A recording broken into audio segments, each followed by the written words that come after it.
Hey everyone, Mr. Happy here, and welcome to Mondays with Mr. Happy, aka Mrhappy Mondays, the weekly Q&A show where you ask me questions and I answer them.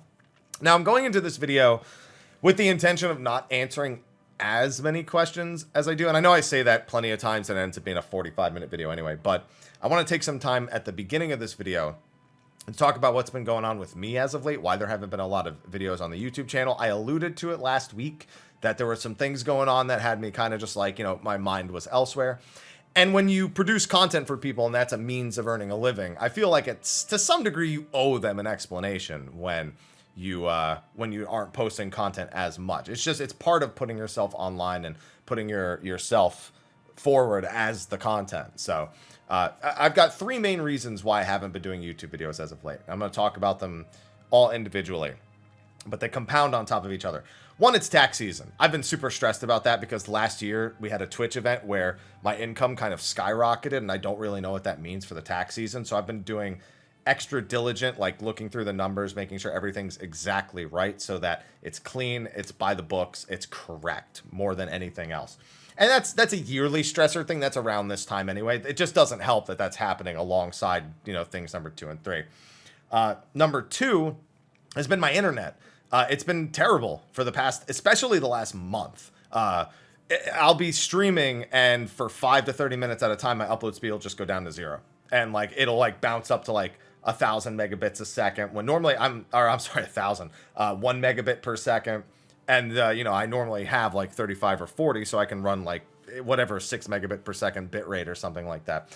And it's nothing more stressful, especially because for me, when I'm streaming, while it is technically it's effort and it's energy to put forth, you want to be presentable as you can be for something like that. It's hard to do that when you don't know when your internet could go down at any time, multiple times throughout the day. Makes it harder to want to do State of the Realms because I could screw over our guests because I'm the one hosting and we don't really have backup plans or assets set up to do it any other way. And it's just a constant pain. And so that's demotivating factor number 2. Fortunately, I've been on and off the phone so many times with my ISP that they have the regional manager and the regional network manager. And they I think we found the issue. It's nothing from your equipment, from your building. We've got a problem with this node. And then there's this line that's messed up and tons of issues that they identified. And they said, it's all on us. And they thankfully, they're not charging me for internet until it's fixed. So at this point, I'm just fingers crossed. I've been 2 days without an incident at this point, and that's a record in the past month. So fingers crossed. Nothing else I can really do at this point, but just pray, pray, pray. But reason number 3 is really the big one. And that's, I'm not going to say too much, but my mother's health hasn't been the greatest as of late. And as such, I think anyone can imagine that alone is enough to kind of weigh on somebody depending on, how they handle those sorts of things. But I'm also shouldering the burden of taking care of expenses for that until we know exactly what the steps forward are for our current situation. So that of course then compounds onto it. I find out, I gotta put this much down for this thing and for that thing. And, on top of that, with then looking at the tax season, I'm it's not like this is something I can write off as part of my business. I'm not gonna try to do something as dumb as that because the IRS will be all up on your ass. So trying to make sure that I can take care of A and B, and that they both, one doesn't stop me from doing the other. That balancing act has been incredibly stressful. So I've been taking my time off stream just to play games that I enjoy, Pokemon Lost Ark, games I'm streaming, but I'll continue playing them off stream just to kind of unwind a little bit. I'm not ending stream and thinking to myself, I can't wait to record, or, I've got to get this video done. I'm thinking to myself, I just want to take a nap and pass out. I just want to pass out and wake up a few hours later and just play some games or something like that. Just real reverting to the laziest place I can be. But it's just to let my mind be at ease. And that's something that's incredibly valuable. Normally streaming helps me ease my mind, but when it could go down any time of the day, it kills the mood.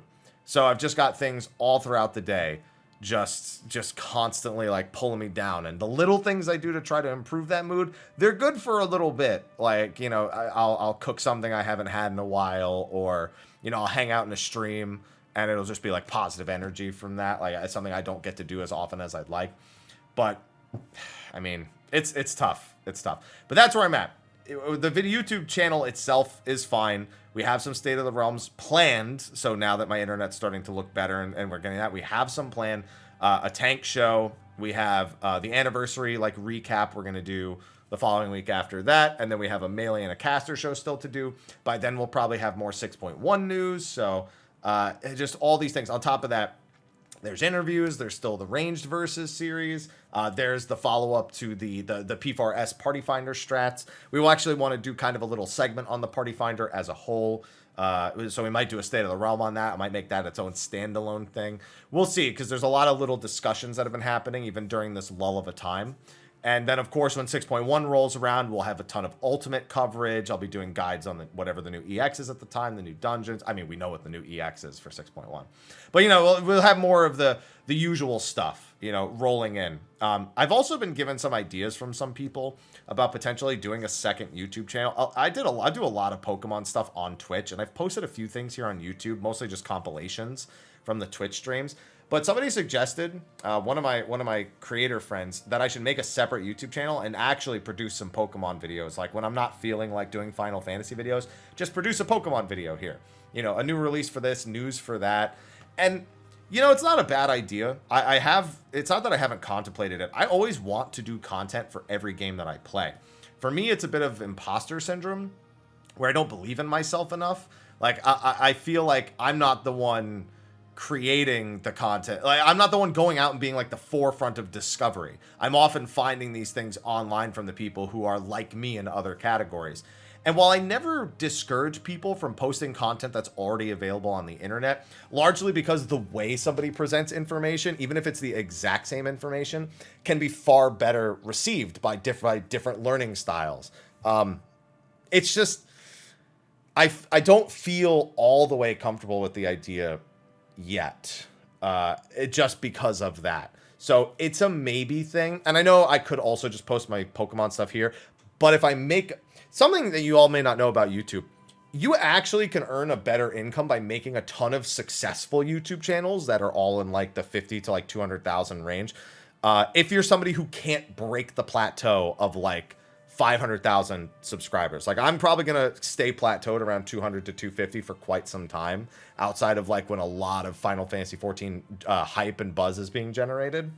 So because of that, it behooves me to make another YouTube channel and just instantly blast it with like 5 to 10 videos of that particular topic to get it in the algorithms, to get YouTube picking it up. And then that earns an income on top of that. So it is actually great when you have a lot of lower subscribe, like not low, but like lower subscribed YouTube channels, as opposed to trying to shove it all on one channel, because it is technically all part of your content. But that depends on just how your YouTube channel works. That's just how it would work for me in my particular scenario. So that's why that's also been a consideration. But you can just see like all these things on my mind, and then I'm still trying to be kind of like, what's the next step moving forward into 2022? What's something I can do that's different? What's something I can do that's fun, that I'll enjoy? And then what about the other games I play? Like, what about Elden Ring coming up? Or what about Strangers of I mean, I guess anything Final Fantasy or RPG still kind of belongs on the channel. Triangle Strategy, Stranger of Paradise, all that cool stuff. I just gotta figure it out. And just with all those other things, it's really hard to figure out right now. So I know this ate like a huge portion of the beginning of the video, but I owe it to you to explain it. Whether you be a patron, shout out to them, sponsors of the video, or you just be someone who tunes in every week, or someone who asks a question or listens to the answer or comments below. I owe it to people to explain what's going on within a reasonable parameter in my life that's affecting the content that I make. And so now that I've given you a bit of that insight, I probably want to spend 25, maybe 30 minutes tops doing Q&A. So still probably be about a 40-minute video. And then I'm going to go cook. I'm going to eat. I'm going to take one more day today. It may not even. I may actually want to do a video on the what's it called? The interview that Yoshipi and Nakagawa just recently did. That got translated, because it has like a few interesting tidbits in there. But either way, let's get into the Q&A. Thank you to our sponsors over on Patreon for supporting, even when there hasn't been a lot of videos on the channel as of late. Thank you to our Patrons of Darkness, Khuja, Janova, and Kurenai Oni, who've gone above and beyond. And thank you to all of you for tuning in. So with that, let's check out the questions. Hashtag Mr. Happy Mondays. Hey, Mr. Haps. Hi. Question. Can you do a determination/direct hit for dummies explanation? How they work and when one should be favored over the other. So this is not something that has a universal rule. I actually did make a video talking about substats as of late. And I'm sure that's what you're referring to with this, because I do make mention that different jobs do kind of have to look at the different substats in a mildly different manner. But that being said, it's not something that you honestly can't explain it for dummies, because the only way to explain it for dummies is for you to take the work that somebody's done, the data, and just tell them to do it and not think about it anymore. That's the easiest way to do it, is to do that on a job by job basis. But that's not really for dummies, because it doesn't explain them. It doesn't make anyone any smarter going forward. It's telling them to just not think about it. And honestly, I think that is the best route. Is we have to get into talking about individual stat tiers and why a value is a certain amount more DPS for a job, like based on its native speed buffs or its personal damage buffs. It gets very confusing no matter how you do it. It's easier to just explain it as an absolute and not try to dig too deep, because 14 stats are not that intuitive. All right, hashtag Mr. Happy Monday. Hey, apps, really appreciate the answer for last week's question. No problem. The final question this week: how do I deal with my toolkit as a healer when people take damage in situations they shouldn't have? I'm good at proactive healing, but not reactive healing. Reactive healing is not something Final Fantasy XIV is particularly great, because the tools you would use for reactive healing, you're using them, you're premeditating their use most of the time. Like, oh, the tank is going to take a hit here, well, they're going to get a Tetra. That's going to be their heal. Whereas, maybe you would otherwise like to have saved Tetra to save someone who got hit by a random other attack. A lot of the times, what ends up happening when people get hit by things they are not supposed to, is you will use things like Tetra or an OGCD heal first, and then when the tank or when the responsibility of that skill would normally happen, you end up replacing it with a GCD. Now, to be fair, you could do it the other way around and replace the OGCD with a GCD early on the person who made a mistake, and then use the OGCD when you would otherwise normally use it. But this is entirely case dependent and entirely fight dependent. So how do you deal with it? It is a judgment call. You have to decide if you're using that OGCD you were going to save, if you're going to put down an asylum, or if you're going to use an extra lustrate or something so you have one fewer energy drains. Do you start saving an extra stack of flow on flow energy drain? What's it called? I can't remember. If you are going to save an extra stack of something in order to make sure that you can take care of someone if they make a mistake, or you're just going to use it as if you originally planned it. It just comes down to the group. It comes down to the situation. It comes down to the fight. It's just, you have to learn to make those judgment calls, because they're always going to feel bad, but you have to make them. Hashtag Mr. Happy Mondays. Hey, Haps. Hope you have a good weekend and stuff. Same to you. My question is there a reason warriors cannot use two-handed swords? I made a warrior and started in Shadowbringers, wondered why we can't use a sword. I'll give you a very, very particular reason. So I'll give you two game-related reasons. Reason number one, and this is the very simple one: Dark Knights have two-handed swords. That's it. That's their identity, is their use of a two-handed sword. So warriors can't use it. Now, on the more technical side, reason number two, weapon types are specifically classified for individual jobs. So a two-handed axe is a warrior weapon. Now, yes, they have made two-handed axes that look like hammers, so theoretically they can really make them look like anything, even if they're classified as such. That being said, that is the technical reason why. So lore reason, they use axes. That is the weapon of the warrior. That is what the soul that you have been ingrained with, the soul of the warrior, that is its specialty. The game reason is because weapons are tied to job when you equip them. So you cannot go outside of the realm of what is possible there. And they're never going to change that. I can promise you they never change that. Hashtag Mr. Happy Monday. Hello. Hi. Hope you're doing well. Same. For you. Question: when they say every job is balanced, does that also mean every raid comp is balanced? No. In a week one environment, would a raid comp of warrior, paladin, white mage, scholar, dancer, machinist, summoner, and ninja, would they have to click? Well, so keep in mind, you just asked, so I can guarantee you the answer to that is a probable yes, because DPS checks week one are mostly down to nerves and not your actual job comp. The thing that your job composition helps you overcome is the deficiency that you have from being nervous completing a new content.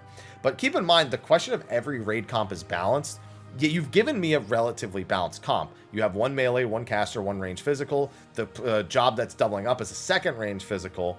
And then you have, you know, and then the other jobs are just all jobs in their categories, which absolutely would have been able to do it week 1. Whereas the question you ask doesn't make sense in that, because that's not really an uncommon comp, or at least it's not as uncommon as it could be.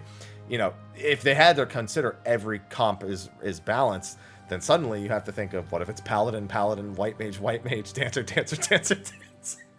Now, obviously, I'm being a bit facetious, a bit hyperbolic, but the answer is no. They can't balance for every raid comp. They can balance for how jobs interact with each other, but not for every possible raid comp that is in the game. That just it wouldn't work. But what it very likely means is if you're going with a comp that is very much worse, you probably don't really care about the speed you're playing at or the efficiency you're playing at. You're playing to have fun. In which case, the game is balanced around that. You will beat it with that comp, whether it be week 1 or another week, but you'll beat it at your own pace, and you'll have fun doing it. All right, next one. Hashtag Mrhappy Mondays. Hey, Haps, you doing all right? I'm doing all right. You doing all right? I'm doing all right. I'm trying to do D4S, Delta Skate 4S, Savage. After seeing you do it and consistently getting to under 5% fully pentamelded, probably not the best meld to what I could do. Yeah, I mean, with crafted gear, you take what pentamelds you can get. Was it easier to do with the Savage Tome gear? Were you in crafted gear when you did it? I'm pretty sure I was. Yeah, no, I was in crafted gear. Complete crafted gear when I did it. I will say this. If you do not have it 100% optimized, it gets a little bit harder. I'd also say don't forget to pot. You made mention of your crafted gear. I don't see mention of food. I don't see mentions of pot and making sure you're using buff windows, like your actual pot windows, as efficiently as possible. Warrior is all down to making sure that almost every inner release is hitting the boss, the big boss, and not something like a meteor or happening during downtime or something like that. So, I mean, that's it. It just comes down to your gameplay. And if you're not using strength pots, use them. If you're not using food, use it. And that should make the difference. All right, hashtag Mrhappy Mondays. Hey, hi, hope you're all right. You too. Maybe you've talked about this before, but can you talk about Party Finder etiquette for different content? Want to jump in and get them, but I'm super anxious with group content outside of roulettes. The only etiquette is whatever the party says it's for, you make sure you're prepared for. If it's a clear party, you don't want to go in as someone who's never done it before. If it is a learning party, don't leave after 3 attempts because you wiped. It's literally learning or fresh or whatever. The etiquette is whatever the Party Finder leader sets at the beginning. Now, on top of that, I'd say that some basic etiquette that you can maintain, have melds in your gear, bring food, bring pots, especially if we're talking about Savage or Extreme style content.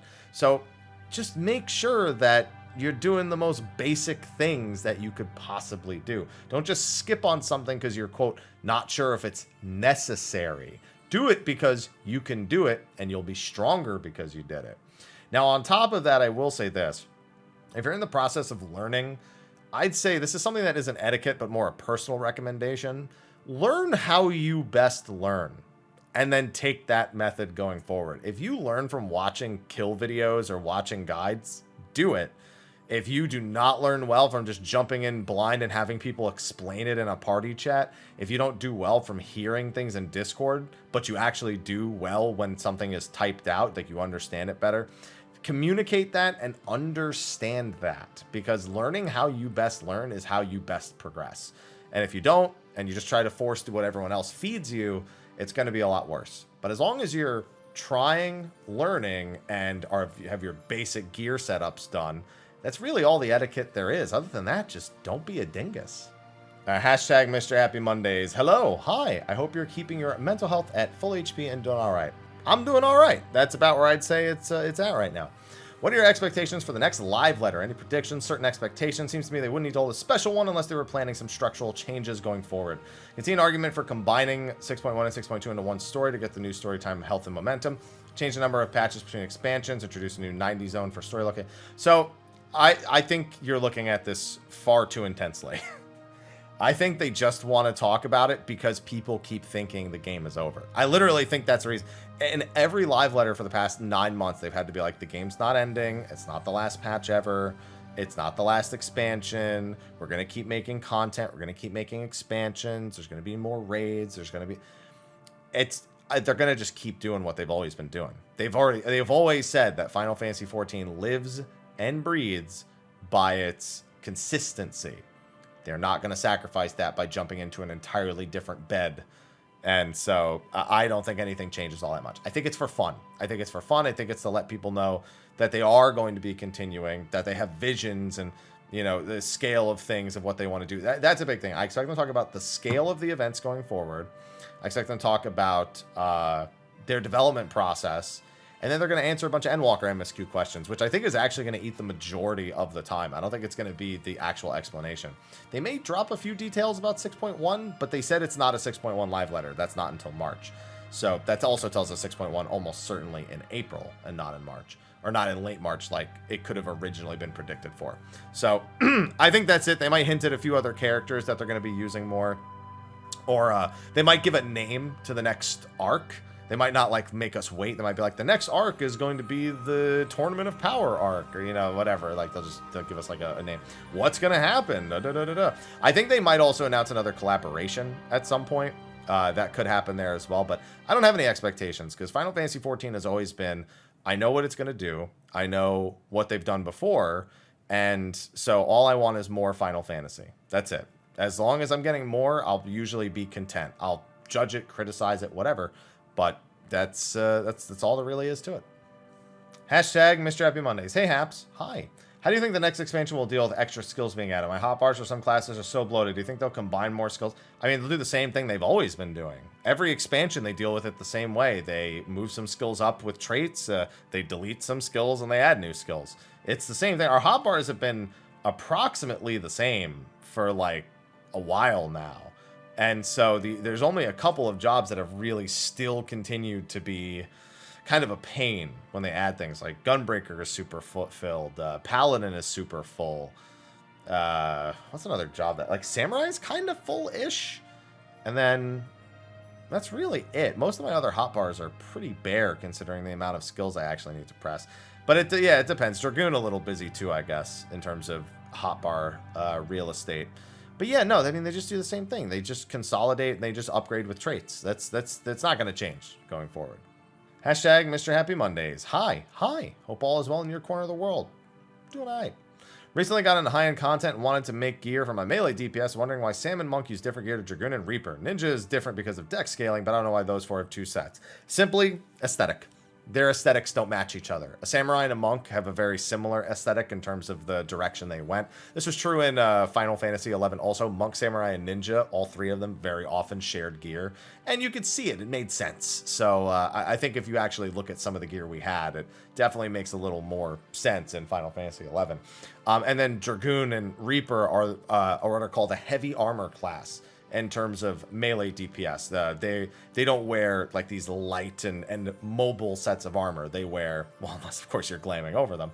Their default armor sets are heavier. They're a bit more weighty, and so in order to give them a distinction, they're different. Functionally, could they all be the same? Sure, but that's not how it is. So that's probably not going to change.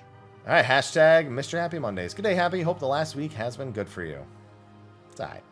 Got a streaming-related question for you this week, if you don't mind. No, how dare you come to my Q&A and ask me something that I may have an opinion on? How dare? No, I'm kidding. I'm considering getting into streaming, mostly PC games with the occasional console game as well. I was wondering what would be a good reasonably priced microphone and webcam to start out with. Webcam, always the Logitech C920. Not the C922, the Logitech C920. It is the most basic, it is cheap, and while it doesn't look the greatest, it looks pretty damn good. I'm not using one right now, just to be clear, but you may have seen me use it in previous videos. It's a pretty good camera for starting out. Also, you don't need a camera. If you don't want to use one, don't use one. It's not mandatory. A lot of people either do VTubing nowadays or don't use a camera at all. So just bear that in mind. No camera, also an option. And as for a microphone, any of the Elgato Wave Series microphones are pretty good. Blues Yeti microphones or your headset, like my Steel Series headset, sponsored by the way, has a microphone. I've used it for a few streams. I used it for a cooking stream not too long ago. And that was fine. Honestly, it's all about what you make of it. It's all about how you produce the content. Tyler 1 has one of the shittiest sounding microphones in all time. But it's like part of his brand to have his microphone sound the way that it does. The way it captures his voice, the way it exasperates his like yells and stuff. It's genuinely part of his content. And it goes to show you that having what is considered studio grade or having a professional setup. It's not so important about how you use the tools or how the tools that you have are part of your product. So while those are some recommendations I can give you, by no means do they define you or whether or not you give a shit. They're just tools to be used as you will use them. Hashtag Mrhappy Mondays. Hello, sir. Hope the past week worked out. We'll see. I'm just looking for more of an opinion. All right, that's fine. I have honestly not been a fan of Scholar playing it for the longest time. Damn, I love playing Scholar. But I've been going through the game on P4S on Sage now, and I've come to a realization the biggest thing I hate about Scholar is that energy drain exists. Having a DPS skill share resources with the healing skills on a healer still was baffling. The fact that it still exists is now nonsensical. I wish that energy drain simply didn't exist or had no ties. Yeah, no, you're not the only one, and I completely agree with you on that front. It's something I never really thought about before Sage. I was always just like, oh, it's cool. So, you know, Scholar has this little bit of extra ways to optimize using their extra stats. And I think a lot of that comes down to the fact that on Scholar, you feel pressured to use all of your stacks before the next time they would come back up. Or on Sage, you're just trying to make sure you're never sitting at cap. You know, you're getting them one at a time. You can use them one at a time. You can think about when you'll get them one at a time. And it kind of gives them a flexibility that Scholar doesn't have. Now, that being said, not every job should be the same. I'm not saying they should rework energy drain so that your ether flow is more, I like how now I remember. Now I remember. You said it, and I remembered from the earlier conversation. I'm not saying that they should make it more like that, but if you're going to make it the way that it is now, energy drain becomes kind of awkward, especially because it doesn't have any MP associated with it. It used to be considered like, yes, it's a damage tool, but it is also an MP sustaining tool because it just had that little bonus event and had that little bonus effect. And I really liked that about it before. But now that it doesn't have the MP, you're just getting this like tiny little poke of like a few thousand damage. And it doesn't feel that great. I almost would just prefer I never have to think about it.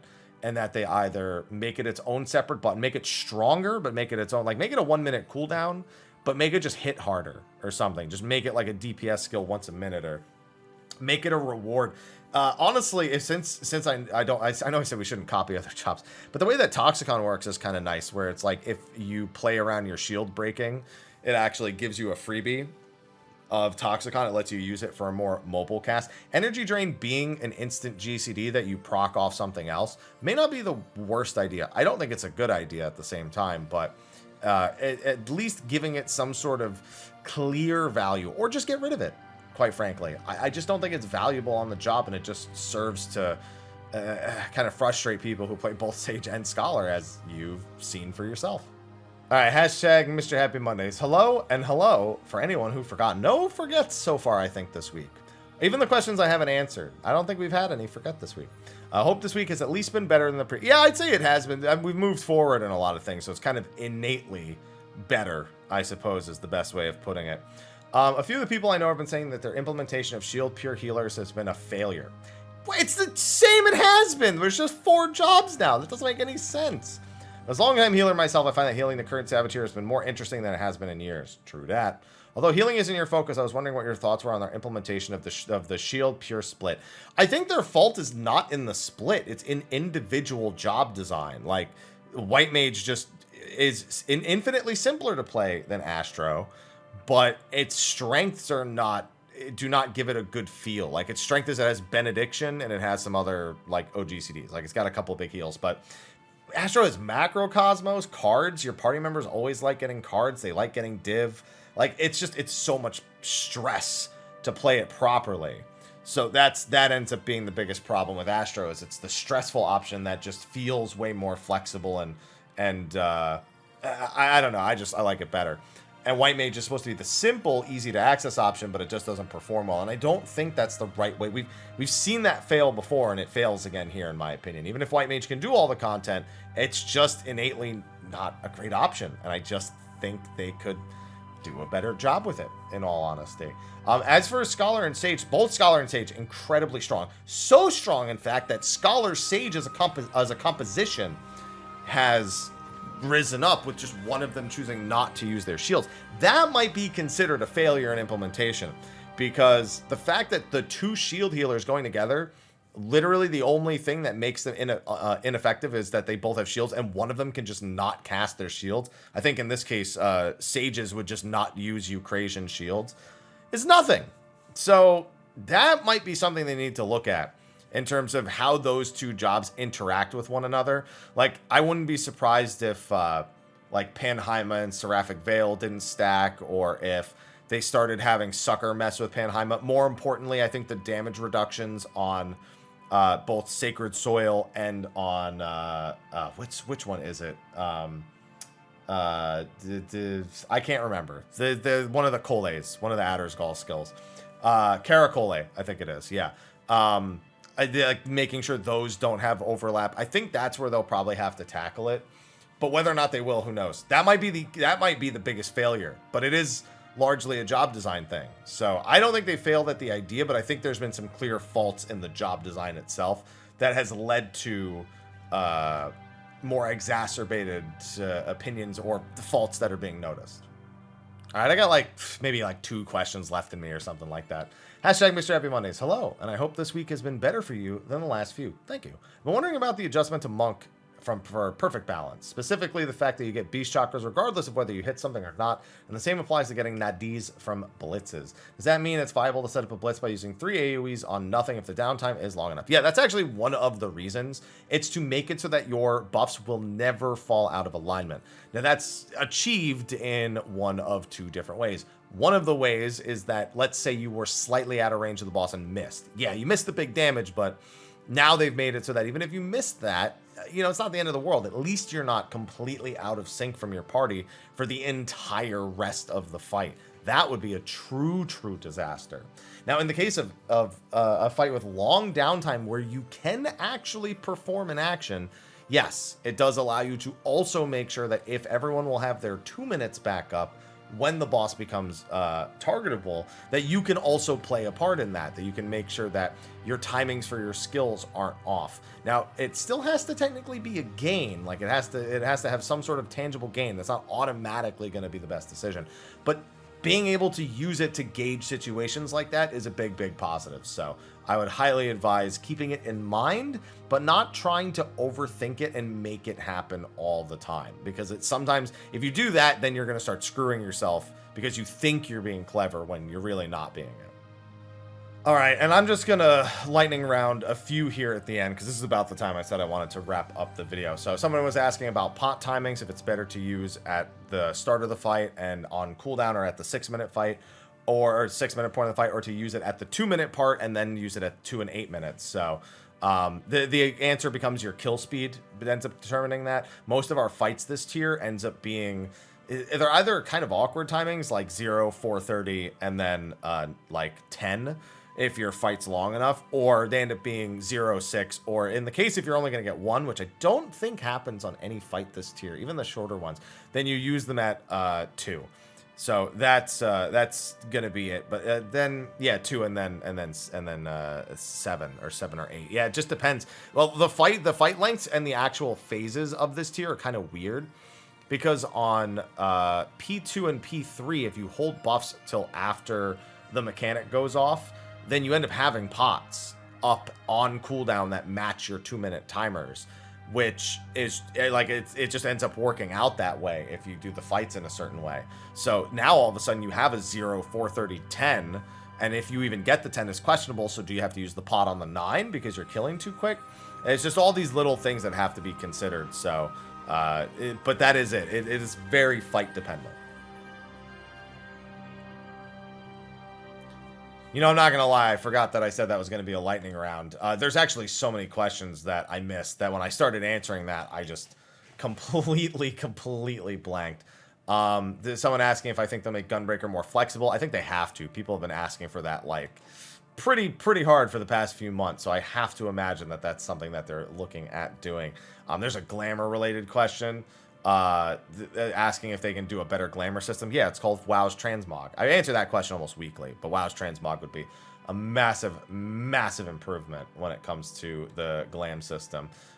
Somebody was talking about, what do we have here? What do you do to tolerate behaviors in NA pugging? Do it as little as possible, because honestly, it's almost impossible to tolerate. I have to bite my tongue so very frequently. How do you balance your gaming backlog? I don't. If I want to play something that's not 14, I just don't play 14. And that's it. And if I have a gaming backlog, it almost always gets completely abandoned. I never think about going back if it's been a really, really long time.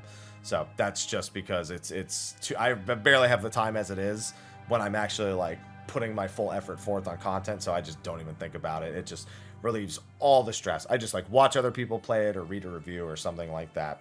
And I get that out of the way. Somebody's asking questions about tank cooldowns, and they do stack, but they do it additively, they do it multiplicatively, not additively. So like when you reduce your mitigation down to 80% with like Rampart, let's say, and then you pop something else on top of it, like let's say you pop Nebula, for example here. That's going to be a 30% reduction on your 80% reduction. So now instead of it being, you know, minus 50% you're taking, that's like 24. That's like a 24% mitigation instead. It doesn't calculate out exactly like that, but that's what it ends up being. So like stacking them, they end up getting subsequently worse, but the mitigation itself is improving, just not by as much as you may think. There is a couple of things here. First time I tried to do Savage. A lot of Party Finder questions.